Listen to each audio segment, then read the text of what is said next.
समय बचने पर मैं एक और कॉल दे दूंगा, तब आप लिखवाना मुझको। 20th प्रॉब्लम करता हूं, और the problem is over the Fresnel biprism. इसमें लिखा हुआ है, in an experiment with Fresnel biprism band 0.196 millimetre in width are observed. Fringe width दे रखा है 0.196 millimetre at a distance of 100 centimetre from the slit, और इसकी दूरी है 100 centimetre from the slit. A convex lens is then put between biprism and the eyepiece so as to give an image of source at a distance of 100 centimeter from the slits. The distance apart of the image is found to be 0.7 centimeter, the lens being 30 centimeter from the slit. Calculate the wavelength of the light used. अब देखिए, ऐसे problem में थोड़ा situation को visualise करने की आवश्यकता होती है। स्टडी पैकेज में यही जो प्रॉब्लम है, it's problem number, study package में यह जो प्रॉब्लम है,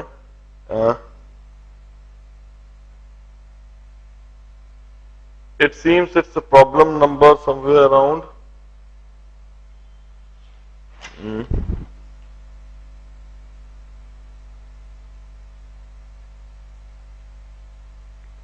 फ्रेनेल बायप्रिज्म पर।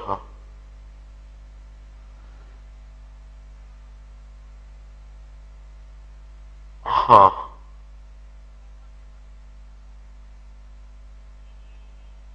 एनीवे पहले प्रॉब्लम को सॉल्व कर लेता हूं। फ्रिंज विड्थ दे रखा है, कैपिटल डी दे रखा है, वेवलेंथ पूछा है। फ्रेनेल बायप्रिज्म सेटअप जो कुछ इस तरह का सेटअप है, इसमें सिंगल स्लिट कहीं इधर होती है, स्क्रीन कहीं इधर होती है, इसकी S1 S2 इमेज बन जाती है, और यह डबल स्लिट का काम करती है। अब fringe width is lambda capital D by small D. Definitely यह फॉर्मूला लगाना है। फ्रिंज विड्थ उन्हें दे रखा है, कैपिटल डी उन्हें दे रखा है, वेवलेंथ उन्हें पूछा है, और स्मॉल डी दिया हुआ नहीं है। मगर स्मॉल डी देने के बजाय उन्हें एक दूसरी बात दे रखी है। उन्हें क्या दे रखा है कि इस फ्रेनेल बायप्रिज्म सेटअप में लेंस लगाकर हम इन दोनों स्लिट्स की इमेज ऑब्टेन करते हैं। देखिए, यह फ्रेनेल बायप्रिज्म सेटअप, और यह सिंगल सोर्स S। अब इस सोर्स S की ऊपर वाले बायप्रिज्म से एक इमेज बनेगी S1 ऊपर, और नीचे वाले प्रिज्म से एक इमेज बनेगी S2 नीचे। अब मैं कहता हूं कि जब हमने सोर्स S की ऊपर वाले प्रिज्म से एक इमेज बना दी, नीचे वाले प्रिज्म से एक इमेज बना दी, तो अब इस सोर्स S को भी भूल जाइए, और अब इस बायप्रिज्म को भी भूल जाइए।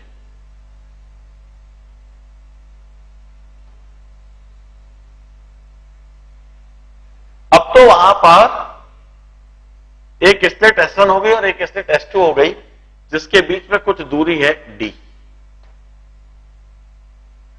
अब इसके बाद उन्होंने प्रॉब्लम में क्या डिस्क्राइब करा हुआ है उसको दोबारा पढ़ते हैं। उन्हें डिस्क्राइब करा हुआ है,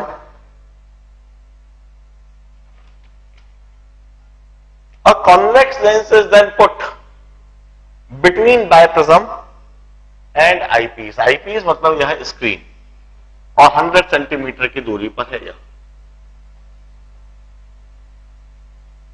A convex lens is then put between biprism and eyepiece to give the image of the source at a distance of 100 centimetre. S1 और S2 से ये जो स्क्रीन 100 सेंटीमीटर की दूरी पर है, इस पर इमेज मिलती है। The distance apart the image is found to be 0.7 centimetre, the lens being 30 centimetre from the slit. इस तरह से इधर एक लेंस रखी गई,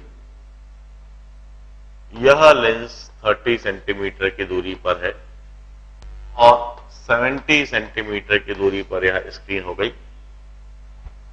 अब यह S1 S2 की इमेज बनती है स्क्रीन पर। कैसे बनेगी भाई? S1 की इमेज S1 डैश इधर बन जाएगी और S2 की इमेज S2 डैश इधर बन जाएगी। इस तरह से रियल इन्वर्टेड एनलार्ज्ड इमेज। और उन्हें कहा स्क्रीन पर जो इमेज बनी वह 0.7 सेंटीमीटर की दूरी पर है, ऐसा उन्होंने डिस्क्राइब करा है। अब इस डिस्क्रिप्शन से हम स्मॉल डी की वैल्यू निकाल लेंगे। सिमिलर ट्रायंगल साफ साफ बनता हुआ दिख रहा है हमें। This small D upon 30 is equal to this 0.7 centimetre upon 70। और इस तरह से स्मॉल डी की वैल्यू आ गई 0.3 सेंटीमीटर। अब एक बार यदि स्मॉल डी की वैल्यू इस तरह से हमने समझ ली तो अब इस एक्सप्रेशन में हम स्मॉल डी की वैल्यू सब्स्टिट्यूट कर देंगे और वेवलेंथ की वैल्यू हमें समझ में आ जाएगी। फ्रिंज विड्थ की जगह पर अब हम लिख देते हैं 0.196 मिलीमीटर्स। वेवलेंथ हमें निकालना है, कैपिटल डी की जगह 100 सेंटीमीटर्स और स्मॉल डी की जगह 0.3 सेंटीमीटर्स। सेंटीमीटर से centimetre cancelled, wavelength is 0.196 into 0.3 upon 100 millimeters.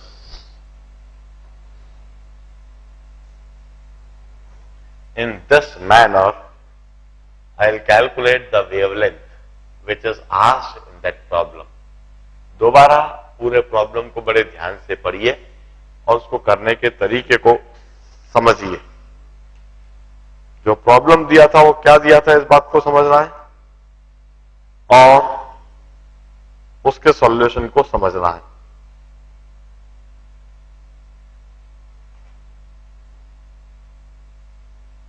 It's study package में एडवांस लेवल प्रॉब्लम नंबर 3 है। यह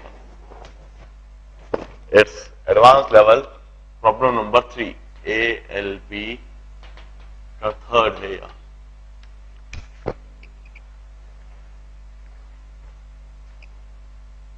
इस बात को समझना है कि फ्रिंज विड्थ दी है, कैपिटल डी दी है और वेवलेंथ पूछा है। यदि स्मॉल डी दिया हुआ होता तो एक ही स्टेप में यह आंसर आ जाता, मगर स्मॉल डी डायरेक्टली देने के बजाय उन्होंने एक अलग से एक एक्सपेरिमेंट दे दिया कि फ्रेनेल बायोप्रिज्म और स्क्रीन के बीच में एक लेंस रख दी। अब इस लेंस के लिए जो फ्रेनेल बायोप्रिज्म की इमेज है S1 और S2, S1 and S2 are the image formed by this Fresnel biprism. ये फ्रेनेल बायोप्रिज्म, इसके लिए ऑब्जेक्ट S और इसकी दो वर्चुअल इमेज S1 S2। ये जो फ्रेनेल बायोप्रिज्म की इमेज S1 S2 बनी है, यह इमेज इस लेंस के लिए एक ऑब्जेक्ट का काम करेंगी, एक ऐसा ऑब्जेक्ट जिसके बीच में दूरी स्मॉल डी है। और इस रियल ऑब्जेक्ट की इमेज रियल इमेज इन्वर्टेड बन गई स्क्रीन पर। वह स्क्रीन जो 100 सेंटीमीटर की दूरी पर है, ऑब्जेक्ट 30 सेंटीमीटर की दूरी पर, तो इमेज हो गया 70 सेंटीमीटर की दूरी पर। इमेज में सेपरेशन 0.7 सेंटीमीटर, ऑब्जेक्ट के बीच में सेपरेशन 0.3 सेंटीमीटर, सिमिलर ट्रायंगल की प्रॉपर्टीज लगाकर। अब हम 7th प्रॉब्लम करेंगे, थर्ड शीट का ही।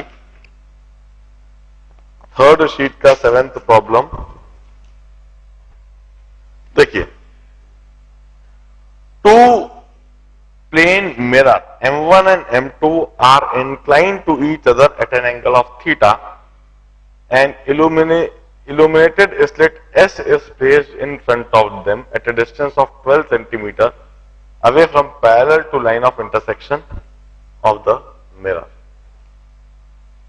एक बार क्यों ना फिगर को पहले ध्यान से देखते हैं और फिर को दोबारा पढ़ते हैं। यह एक मिरर है और यह दूसरा mirror,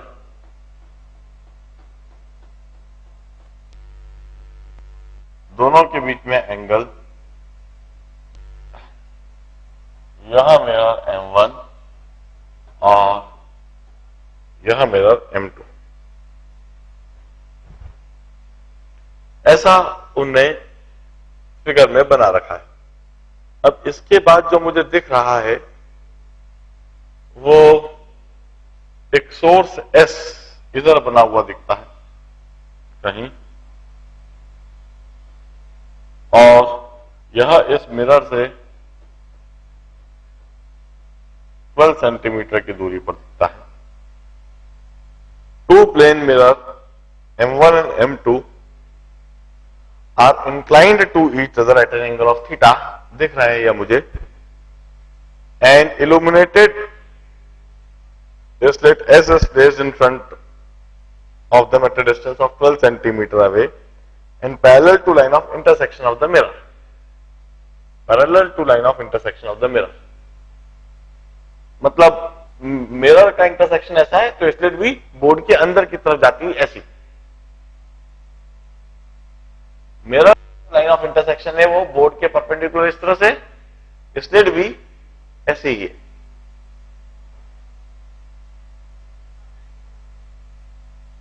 An eyepiece is mounted at a distance of 60 centimeter from the line of intersection.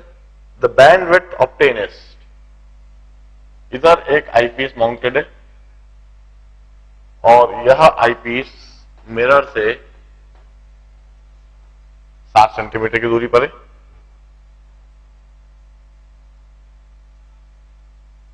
Bandwidth obtained is, fringe width दे रखी है उन्होंने 0.16 मिलीमीटर्स, वेवलेंथ उन्हें दे रखी है 5460 आर्मस्ट्रॉन्ग।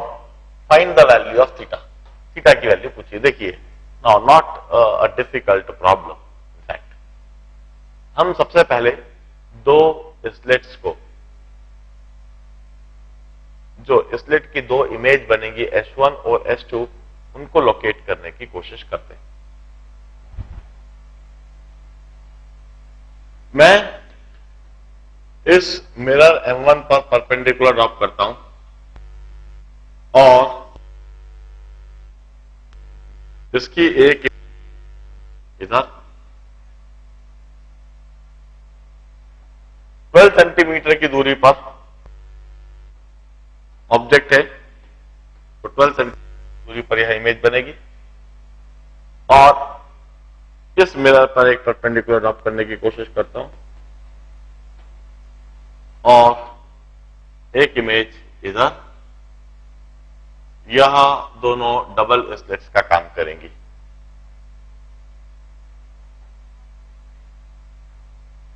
अब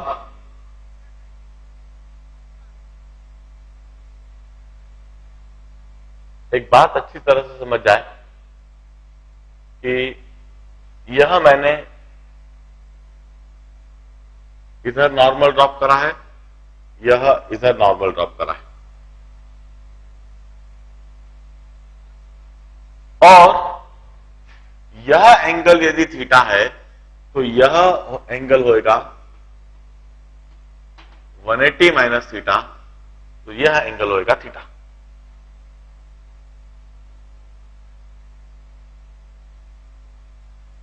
अब यदि यह एंगल थीटा हो गया तो देखिए इन दोनों स्लिट्स के बीच में जो दूरी है उसको मैं स्मॉल डी कहूंगा। इस स्मॉल डी की वैल्यू हम लिख देंगे 12 प्लस 12, ये रेडियस हो गया angle equal to arc upon radius, angle is equal to arc upon radius. Angle की जगह पर थीटा, आर्क की जगह पर डी और रेडियस की जगह पर 24 सेंटीमीटर। तो स्मॉल डी की वैल्यू में लिख देता हूं 24 सेंटीमीटर इंटू थीटा। यह theta must be in radiance, theta जो है वो रेडियंस में। अब कैपिटल डी की वैल्यू हम लिख सकते हैं दोनों स्लेट्स और आईपीस के बीच की दूरी 60 प्लस 12 72 सेंटीमीटर। अब हम फ्रिंज विड्थ के लिए एक्सप्रेशन लगा देते हैं। Fringe width is lambda capital D by small D. Fringe width की जगह मैं लिखता हूं 0.16 मिलीमीटर। वेवलेंथ की जगह पर मैं मिलीमीटर्स में ही लिखूंगा 5460 आर्मस्ट्रॉन्ग। 5460 आर्मस्ट्रॉन्ग को यदि मीटर्स में लिखने की कोशिश करूंगा तो 10 टू पावर -10 मीटर्स, मिलीमीटर्स में लिखने की कोशिश करूंगा तो 10 टू द पावर -7 मिलीमीटर्स। मैं यूनिट्स को काटना चाहता हूं, इसलिए इधर मिलीमीटर देखा तो उधर भी मिलीमीटर में ही लिख दिया मैंने वेवलेंथ। कैपिटल डी की जगह पर 72 सेंटीमीटर और स्मॉल डी की जगह पर 24 सेंटीमीटर इंटू थीटा। तो यह मिलीमीटर से मिलीमीटर कट गया, सेंटीमीटर से सेंटीमीटर कट गया और थीटा की वैल्यू मुझको रेडियंस में दिखने लगी 5460 into 10 to the power -7 into 72 upon 0.16 into 24 radians. यह जो वैल्यू मुझे रेडियंस में मिल गई है, इसे चाहूं तो मैं डिग्रीज में कन्वर्ट कर सकता हूं। इसे डिग्रीज में कन्वर्ट करने के लिए 5460 into 10 to the power -7 into 72 upon 0.16 into 24 into 180 by pi degrees. जिसमें भी आंसर दे रखा है, डिग्रीज में आंसर दे रखा है तो डिग्रीज में लिख दीजिए, रेडियंस में आंसर दे रखा है तो रेडियंस में लिख दीजिए, मिनट्स में दे रखा है तो इसको इंटू 60 मल्टीप्लाई कर दीजिए। इस तरह से 7th वाले प्रॉब्लम को सॉल्व कीजिए। अब मैं 11th वाला प्रॉब्लम सॉल्व करूंगा। 11th प्रॉब्लम जो कि स्टडी पैकेज में 50 सेकेंड है। मैं सेटअप को समझाता हूं। पहले एक फिगर दे रखा है, इस फिगर को हम ध्यान से देख लें। एक मिरर नीचे की तरफ बना रखा है और एक स्लेट S इधर बना रखी है और उस स्लेट की दूरी D इंडिकेट कर रखी है। इधर एक स्क्रीन बना रखी है, इस पॉइंट को O कह रखा है, यह कैपिटल D कह रखा है और स्लेट से एक रे बिल्कुल सीधा और एक रे इस तरह से टकराकर इधर जाते हुए बना रखी है।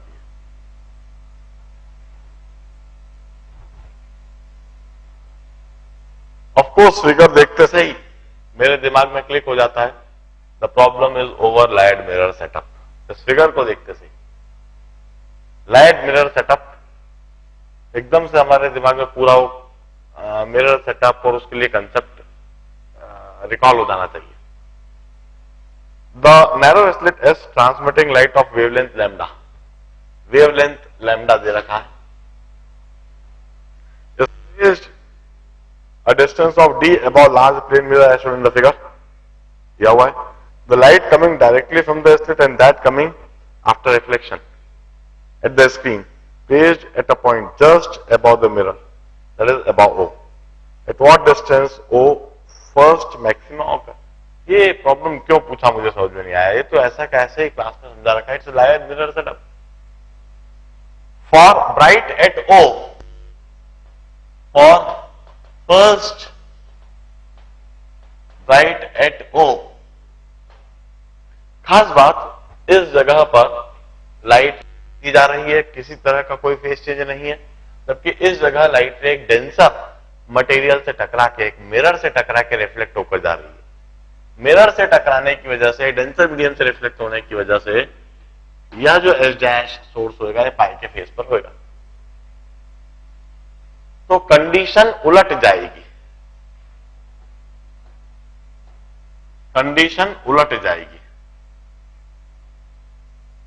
फर्स्ट ब्राइट एट O के लिए y must be equal to fringe width by 2। Point O पर सेंट्रल डार्क होएगा और इधर कहीं फर्स्ट डार्क फ्रिंज विड्थ की दूरी पर, इधर कहीं फर्स्ट ब्राइट होएगा और फर्स्ट ब्राइट की जो दूरी होगी that is half of fringe width. Fringe width कैसे लिखेंगे? Fringe width would be lambda capital D by, small d की जगह मैं लिखूंगा 2d। So y is equal to lambda capital D by 4d। इस दूरी पर फर्स्ट ब्राइट होगा। Now I will solve fourth problem।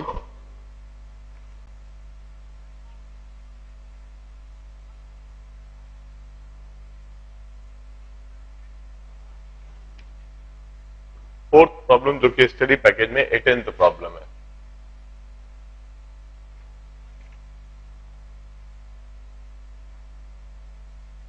इस फोर्थ प्रॉब्लम को सॉल्व कर देता हूं, इसे ध्यान से देख लो। इधर स्मॉल डी की जगह 2d लिखेंगे क्योंकि स्लिट की मिरर से हाइट d है, तो इसकी इमेज भी d नीचे बनेगी, तो दोनों के बीच में हो जाएगी दूरी 2d। अब फोर्थ प्रॉब्लम देखिए। The distance between slits and biprism and between biprism and the screen is 50 centimetres each. देखिए, a biprism, this is a bioprism, slit और स्क्रीन। स्लिट और बायोप्रिज्म के बीच में 50 सेंटीमीटर की दूरी है और बायोप्रिज्म और स्क्रीन के बीच में भी 50 सेंटीमीटर की दूरी है। The angle of biprism is 179 degree. अब इस बात को समझो कि ये जो बायोप्रिज्म का एंगल है 179 डिग्री है, कौन सा एंगल दिया है? It's in fact this angle, यह 179 डिग्री है। तो यह एंगल हुआ थीटा, यह एंगल हुआ theta, this theta would be 1/2 degrees, क्योंकि इन दोनों का सम 1 डिग्री होगा। तीनों एंगल का सम 180, ये 179 हो गया। then 2 theta must be equal to 1 degree, means theta must be equal to 1/2 degree. 1/2 degree means 1/2 into pi by 180 radiance.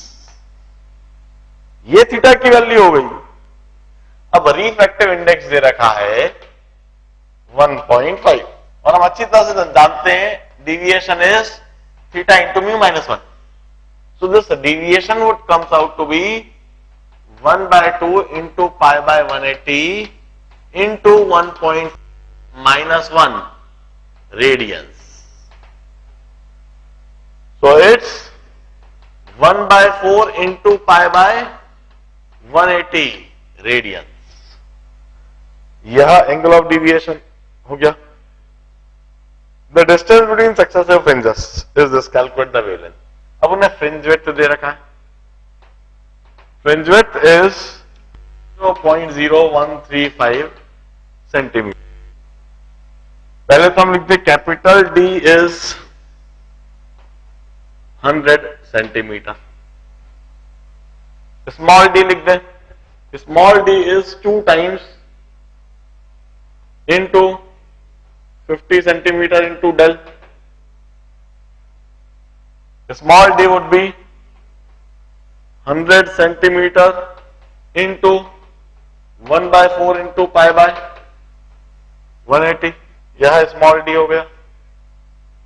अब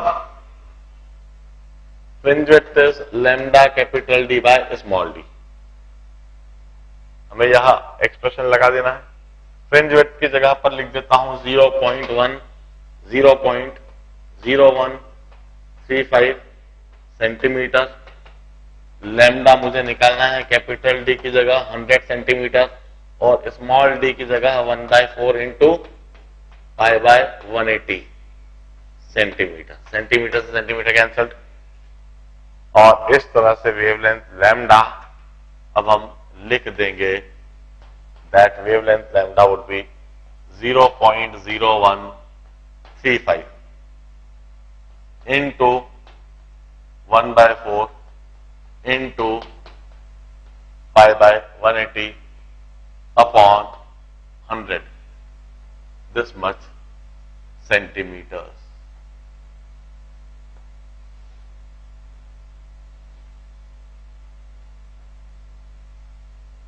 This is wavelength lambda. Centimetres में लिखा हुआ है, convert it in appropriate unit. If there is any more doubt remaining in DPS3, then please raise it. DPS3 में कोई सा भी doubt शेष रह गया हो, बचा हो, तो आप जरूर पूछिए। मैं DPS 4th का डिस्कशन स्टार्ट कर दूंगा। 4th में अभी तक जो पूछा गया है प्रॉब्लम नंबर 10th और प्रॉब्लम नंबर 14th,